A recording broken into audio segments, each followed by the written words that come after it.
नमस्कार दोस्तों, Gurukul of politics पर आपका स्वागत है। मैं हूं आपका दोस्त धर्मेंद्र कुमारी और हमारे साथ मौजूद हैं हम सबके प्रिय डॉक्टर सतीश त्यागी जी। नमस्कार दोस्तों, जिस घड़ी का आपको इंतजार था वो घड़ी आ चुकी है और आज चुनाव आयोग ने घोषणा कर दी है कि 1 अक्टूबर को हरियाणा में चुनाव होंगे। अब तीसरी बार हरियाणा में भारतीय जनता पार्टी की सरकार रिपीट होगी या हरियाणा की जनता भारतीय जनता पार्टी को 10 साल के बाद उनको घर बैठाने का काम करेगी, इसका पता 4 तारीख को लग जाएगा। लेकिन हरियाणा में चुनाव हमेशा ही बहुत अच्छे रहते हैं और बहुत अलग तरीके के रहते हैं। हरियाणा में विधानसभा चुनाव का ट्रेलर लोकसभा में दिख चुका है और विधानसभा में पूरी फिल्म दिखाई देगी। अब सवाल यह है कि हरियाणा में 1 अक्टूबर को जब मतदान करने के लिए लोग अपने घरों से निकलेंगे तो वो क्या मन लेकर निकलेंगे? इस सरकार को बदलने का मन लेकर निकलेंगे या इस सरकार को तीसरी बार सत्ता में लाने का मन लेकर निकलेंगे? या आप मुझसे ज़्यादा बेहतर जानते हैं और कमेंट करके ज़रूर बताइए कि 2024 में हरियाणा प्रदेश में किसकी सरकार बनने वाली है। और आइए बात करते हैं चुनाव पर। डॉक्टर साहब जी, आज तो मैं देख रहा था कि आप है ना राजीव कुमार का भाषण भी बड़े प्यार से सुन रहे थे। कोई खास वजह इतना प्रेम की उनसे? देखिए, राजीव कुमार जो चुनाव आयुक्त हैं मुख्य, वो संदिग्ध हो चुके हैं, डाउटफुल हो चुके हैं। और आमतौर पे इस तरह के लोग जिनकी विश्वसनीयता खतरे में होती है, साख गिर जाती है, मेरे ख्याल से मैं क्या कोई भी सामान्य आदमी भी उनके सम्मान की दृष्टि से नहीं देखता। लेकिन चूंकि वो एक बहुत महत्वपूर्ण घोषणा करने जा रहे थे, चुनाव की घोषणा, तो इसलिए ज़रूरी था कि वो हम देखें। तो उसमें राजीव कुमार से ज़्यादा मेरे लिए मुख्य आयुक्त, चुनाव आयुक्त ज़्यादा महत्वपूर्ण थे। व्यक्ति यहाँ महत्व नहीं रखता। आज सुबह से ही आशंका व्यक्त की जा रही थी कि हरियाणा के चुनाव की घोषणा हो भी सकती है, नहीं भी हो सकती। दो तरह की चीज़ें थी। तो जो लोग कर रहे थे शंका जाहिर कि ये शायद चुनाव समय पे होंगे, वो इस वजह से ज़्यादा मुझे उनके पॉइंट में दम नज़र आ रहा था कि वो उनका ये कहना था कि अगर विधानसभा भंग हो गई तो राज्यसभा का चुनाव कैसे संभव होगा। तो एक तकनीकी पक्ष था। लेकिन इस बात की भी प्रबल संभावना थी कि शायद आज हो जाए, क्योंकि कुछ ही दिन पूर्व हरियाणा के जो चुनाव आयोग से जुड़े हुए लोग हैं वो यहाँ आए थे दौरा करने, और वो जम्मू कश्मीर भी गए थे। खैर, ज़्यादा लंबा चौड़ा फर्क नहीं है। अब 1 तारीख को वोट पड़ेंगे, 4 को गिनती होगी और 5 या 6 को मुख्यमंत्री बन जाएगा जो भी नया होगा। पहले ये हुआ था 27 अक्टूबर को, तो मेरे ख्याल से 15-20 दिन का फर्क है। तो लेकिन इसको समय पूर्व तो कहना तो होगा चुनाव को। अब हरियाणा की जनता के पास बहुत बड़ा अवसर है कि वो अपने इस मताधिकार का प्रयोग करें और विवेक के साथ तय करें कि उन्होंने क्या करना क्या नहीं करना। अब सारी जिम्मेवारी उनके कंधों पे है, और जिम्मेवारी ये भी है कि वो केवल मतदाता नहीं है, वो ये भी सुनिश्चित करें कि चुनाव में किसी तरह की गड़बड़ ना हो और धांधलीबाजी ना हो, और इलेक्शन कमीशन भी कोई ऐसी हरकत ना कर पाए जो बार बार सवाल उठ रहे हैं पिछले कुछ दिनों में। तो मुझे उम्मीद है कि हरियाणा का आदमी बहुत सचेत है, जागरूक है इन चीज़ों को लेके, और इस तरह की हरकत यहाँ कोई नहीं होगी। लेकिन हमें सावधान भी रहना होगा, सतर्क भी रहना होगा, और ये कोशिश करनी होगी कि अधिकतम लोग जाके वहाँ अपना मतदान करें। अब अच्छी बात यह है कि 10,000 से ज़्यादा लोग हरियाणा में ऐसे मतदाता हैं जी, जो हमारे बुजुर्ग 100 साल से भी ऊपर के हैं। बहुत बड़ी बात। ये एक डाटा जो है वो बहुत ही चौंकाने वाला है और दुनिया को ये दिखाने वाला है कि हमारे यहाँ अब भी 10,000 लोग ऐसे हैं जो 100 साल से ज़्यादा उम्र के हैं। और जब सुबह ये घोषणा हुई कि चुनाव आयोग प्रेस कॉन्फ्रेंस कर रहा है, तो 2 मत निकल के आ रहे थे। एक मत ये था कि हरियाणा को लेकर अभी चुनाव की घोषणा नहीं हो सकती क्योंकि अभी राज्यसभा के चुनाव होने हैं और अगर विधानसभा भंग होगी तो वोट कैसे डालेंगे।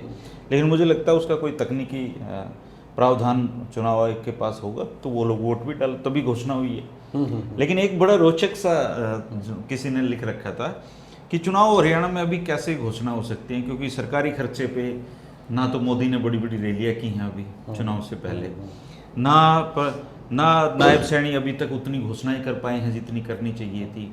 फार्म अभी निकले हैं, भरे भी नहीं गए हैं, उनके रिजल्ट कैसे आएंगे। तो कई तरह के कयास लगाए जा रहे थे। लेकिन दूसरी तरफ कांग्रेस है। कांग्रेस मुझे लगता है ऑलरेडी इलेक्शन के मूड में दिखाई दे रही है, क्योंकि अब देखो, अब 32 विधानसभा क्षेत्रों में तो दीपेंद्र हुड्डा अपनी यात्रा लेके जा चुके हैं। ऑलमोस्ट 30-35 विधानसभाओं में शैलजा जी जा चुकी हैं और वो रैलियाँ भी करनी शुरू कर दी हैं। अब बस लेके उदयभान जी और भूपेंद्र सिंह हुड्डा और बाकी लोग निकलने वाले थे। तो लोग तो मजाक कर रहे थे कि क्या बिल्कुल ऐसे चुनाव आपने ऑफिशियली शुरू कर दिया है क्या? तो इलेक्शन मोड में तो ऑलरेडी दिख रहे हैं। उधर बीजेपी ने इस बार मुझे लग रहा है रणनीति बदल दी है। बीजेपी का ये जो करण कमल, इनका क्या नाम है इसका, शुभ कमल, करण कमल रोहतक में जो ऑफिस है, मुख्यालय जो है उनका, हाँ, वहाँ पे ये सुबह से लेके रात तक मीटिंगें कर रहे हैं। तो इस बार मीटिंगें और ग्राउंड पे कांग्रेस का काम जारी है और मीटिंगें बीजेपी कर रही है। तो अब ये भी इस चुनाव में फैसला होने वाला है कि मीटिंग वाली पार्टी चुनाव जीतेगी या फील्ड वाली पार्टी चुनाव जीतेगी। देखिए ये तो है ही, हर एक दल की अपनी अपनी रणनीति है चुनाव लड़ने का तरीका। और जैसा आपने कहा कि इलेक्शन मोड है, धर्मेंद्र जी, हरियाणा में तो इलेक्शन मोड जिस दिन विधानसभा के चुनाव के परिणाम आते हैं, अगले चुनाव से ही मोड में तैयारी शुरू हो जाती है। ये तो 24 घंटे मोड में है। अधिकांश लोग या तो उसके सहमत होंगे उससे डिसीजन से पब्लिक के, या नहीं होंगे। तो वहाँ जो लोग पराजित अपने आप को महसूस करते हैं तो वो ये मान के चलते हैं कि अब इसकी मरोड़ना अगले चुनाव में तो कतई निकाल देंगे, इस बार तो गलती होगी, तो मोड में। और एक साल पहले तो ठीक चुनाव से यहाँ पूरा तरह से बिल्कुल बच जाता है। जैसे हरियाणा में आप देख रहे हैं, कांग्रेस के तो दोनों भूपेंद्र सिंह हुड्डा अब जाने वाले हैं चुनाव प्रचार। रैली भी उनकी शायद 22 सितंबर को रखी ना। 22 सितंबर की रैली है राहुल गांधी की। मुझे लगता है वो तब चुनावी रैली हो जाएगी। चुनावी रैली हो जाएगी। अभी तक तो ये मान के चल रहे थे कि वो चुनाव पूर्व की रैली है, लेकिन 22 सितंबर को अगर वो रैली होगी तो वो मुझे लगता है कि तब से केवल 8-9 दिन रह जाएंगे चुनाव के, तो पूरी तरीके से वो इलेक्शन रैली में कन्वर्ट हो जाएगी अगर हुई तो। और भारतीय जनता पार्टी, देखिए चूँकि ये चुनाव के निर्णय आजकल जो हैं थोड़ा संदिग्ध, मैंने कहा था चुनाव आयुक्त संदिग्ध हैं, चुनाव आयोग संदिग्ध है, तो इसमें राजनीति तो तय है। किसी भी सत्ताधारी दल की सुविधा के अनुसार चुनाव आयोग काम करता है। टीएन शेषन को अपवाद छोड़ देंगे, 1-2 और हुए बाद में। राजीव कुमार जी के कार्यकाल में तो अब ये उंगलियां उठने लगी और आम आदमी उठा रहा। ये जो फैसला अगर समय पूर्व वाला है तो इसका राजनीतिक लाभ भारतीय जनता पार्टी को मिले, सत्ताधारी दल को मिले, इसकी तो कुछ ना कुछ तैयारी वहाँ पे हुई है। नहीं, इस बार कुछ नए बदलाव हैं, जैसे हाई राइज जो बिल्डिंग है उनमें बूथ बना रहे हैं। तो ऐसा आमतौर पर माना जाता है कि जो बड़ी बड़ी बिल्डिंगों में रहते हैं लोग, वो वोट कम डालने जाते हैं। और जी, वो नेशनल पॉलिसी से प्रभावित होते हैं। मैं जयतिक दहिया से बात कर रहा था उनका इंटरव्यू में, तो उन्होंने कहा जी मैं अपनी कॉन्स्टिट्यूंसी में, हमारी एक दिक्कत ये भी है कि बहुत सारी हाउसिंग सोसाइटियाँ बन गई हैं और वो सोसाइटी में बाहर के लोग रहते हैं, वो यहाँ के वोटर भी हैं। और हम लोग, चाहे मैं हूँ या बीजेपी के मोहनलाल बड़ौली, वहाँ जाएं तो उन सोसाइटियों में हमें तो कोई घुस के वोट भी नहीं मांगने देता। और वो लोग टीवी देख के नेशनल पॉलिसी से प्रभावित रहते हैं। तो बोले वहाँ पे वोट लेना, हासिल करना हमारे लिए चुनौती का वो प्रश्न बना हुआ है। तो इस तरह के इश्यूज थे, तो वो शायद वो हाई राइज बिल्डिंगों का सुन लिया होगा उन्होंने। हाँ, इसको बहुत बड़ी उपलब्धि के रूप में राजीव कुमार बता रहे थे कि हरियाणा में हमने पहली बार ऐसा किया है कि गुड़गांव में, फरीदाबाद में और सोनीपत में ये सारी चीज़ें होंगी। तो मतदाताओं की सुविधा की दृष्टि से तो ठीक है। अब इसका किसे राजनीतिक लाभ मिलेगा नहीं मिलेगा ये तो बाद में देखने वाली बात है, चल जाएगा, है ना। हाँ, लेकिन भारतीय जनता पार्टी का जहाँ तक मैं समझता हूँ, उनकी लीडरशिप ने ये एहसास कर लिया था कि अब जितना भी ये थोड़ा विलम्ब होगा उतना उनका नुकसान और ज़्यादा होगा। तो इस डैमेज कंट्रोल में तो चीफ मिनिस्टर नायब सिंह सैनी शुरू से हैं, चाहे वो नौकरियों की घोषणा हो। और सबसे बड़ी बात है कि अब नौकरी दे नहीं सकते आप, वो जो अब तो इस पर आचार संहिता लागू होगी, अब आपके पास बिल्ला पूरा आधार है ये कहने का कि अब हम कुछ नहीं कर सकते। इसलिए तो कुछ अध्यादेश को एक्ट बनाया गया है ना, राज्यपाल से फटाफट। हाँ, तो वो डैमेज कंट्रोल ही कर रहे थे एक तरीके से। ऐसा नहीं था कि उसके पक्ष में कोई बहुत बड़ी लहर चल रही है। अगर ऐसा चल रही होती तो कुछ भी नहीं करना था। लेकिन एक तो मुख्यमंत्री का बदला जाना, मनोहर लाल खट्टर का, इनका आना, इस बात का प्रतीक है कि भारतीय जनता पार्टी कहीं ये मान चुकी थी कि उसकी हालत कमज़ोर है, ये और कमज़ोर ना हो, इसलिए समय पूर्व चुनाव कराने की बात हो सकती है, बेशक 15 दिन हो। और ये क्यों इनको आशंका ये हो रही थी, जैसा आपने कहा कि 35 विधानसभा क्षेत्रों में दीपेंद्र सिंह हुड्डा जा चुके हैं और अच्छी खासी भीड़ वहाँ उमड़ रही है, और अब भूपेंद्र सिंह हुड्डा ने कूदना था इस मैदान में। तो ऐसा नहीं है इस पर कोई रोक लग जाएगी, सब लोग जाएंगे अपने अपने हिसाब से करते रहेंगे। लेकिन अब भारतीय जनता पार्टी ने अब ये सोचा है कि अब हो जाएगा तो हमारा न्यूनतम नुकसान हो सकता है, उसको बचाने के लिए ये सारी कवायद है। ये एक राजनीतिक पक्ष है कि चूँकि अब हर चुनाव हो रहे हैं तो इसमें हम राजनीति से इतर देख नहीं सकते। तो जाहिर सी बात है कि जो विपक्षी दल है, जो सत्ता में आने का प्रयास कर रहा है, उसको तो कोई लाभ मिलने वाला है नहीं इलेक्शन कमीशन की तरफ से। जो भी मिलेगा सत्ताधारी दल को मिलेगा। खैर अब आ गए हैं चुनाव, तब दोनों अपने रण क्षेत्र सज जाएगा सारा, है ना। उसमें कह रहे थे ये कि जैसे दीपेंद्र हुड्डा ने नारा दे रखा है कि लोकसभा में हाफ, विधानसभा में साफ। वहीं बीजेपी कह रही है कि हम कार्यकर्ताओं से पूछ के टिकट दे रहे हैं। वहीं कांग्रेस ने तो बाकायदा सूची जारी की है, 2500 लोगों ने उनसे टिकट मांगा है। तो अब तो जो चुनाव की घोषणा होने के साथ चाहे बीजेपी के लोग हों चाहे कांग्रेस के लोग हों, ये तो सारे टिकट लेने के लिए भागेंगे। अब पहली लड़ाई तो टिकट की है।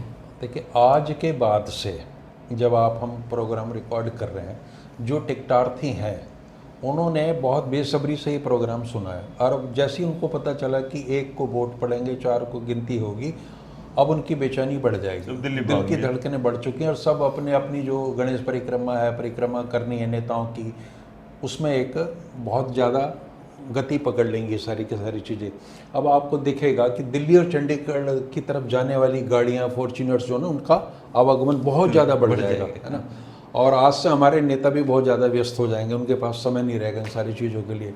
और अब इनको इनके घरों से ज़्यादा फील्ड में पकड़ना पड़ेगा नेताओं को। और टिकटार्थी जैसा आपने बताया, कांग्रेस को तो 2500 हैं, तो लगभग इतने इनके भी निकलेंगे, हाँ, है ना। लेकिन कांग्रेस को फायदा ये हुआ सर इसमें कि चाहे 2500 टिकटार्थी हैं उनका, अब वो उनमें से जैसे एक विधानसभा में 10 लोग तो सीरियस हैं ही, वो 10 के 10 है ना वोट मांगने भी निकल पड़े थे। तो आज के दिन है ना थोड़ा माहौल उन्होंने बना दिया है ऐसे करके कांग्रेस को, मैं चुनाव लड़ रहा हूँ, मैंने आवेदन किया है, हालांकि टिकट तो एक को मिलेगी, 9 तो नाराज होने हैं। अब वो नाराजगी वो कैसे मेंटेन करेंगे इसके ऊपर डिपेंड करता है चीज़ें, नहीं तो लेकिन माहौल उन्होंने बना दिया है। देखिए अधिकांश लोग जिन्होंने टिकट मांगा है, टिकट मांगने का मतलब ये नहीं कि उनको ये नहीं पता है कि टिकट मिल ही जाएगा, उन्हें पता, अधिकांश लोगों को पता है कि टिकट नहीं मिलेगा, और ये भविष्य की कवायद है सारी की सारी। प्रमुख व्यक्तियों की उसमें लिस्ट में तो आ ही गए हैं, हाँ उस लिस्ट में जरूर आ गए हैं, चेयरमैन वाली में आ गए हैं। और एक चीज़ और बड़ी इंटरेस्टिंग है कि अगर कांग्रेस की तर्ज पे भारतीय जनता पार्टी भी ये बता देती कि हमारे यहाँ भी इतने लोगों ने अप्लाई किया है, तो मुझे लगता है उनकी पोल पट्टी खुलने की भी एक आशंका थी उसमें, कि चलो मान लीजिए उनके 2500 अगर 900 रह गए, 1000 रह गए, तो लोग अभी से फैसला दे देते हैं, फतवा दे देते कि ये तो गई कहानी। क्योंकि जिस सरकार के आने की संभावना उसके टिकटार्थी ज़्यादा होते हैं। अब पीछे ये लाइन लगा के 2019 में जो है, ऐसे बीजेपी में भी लोग खड़े थे। बिल्कुल।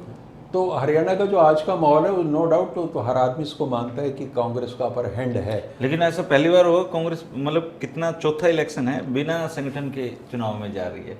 संगठन नहीं है उनका। संगठन, मैं कहता हूँ संगठन ना हो कोई बात नहीं, लेकिन जो संगठन 4-5 नेताओं का वो भी अगर बन जाए, अगर वो संगठित हो जाए, एक यूनाइटेड फेस नजर आए लोगों को कि भूपेंद्र हुड्डा, शैलजा और उनके जो गुट के लोग हैं वो सब अगर वो भी संगठित हो जाएं, तब भी उनको बड़ा लाभ हो जाएगा इस चीज़ से।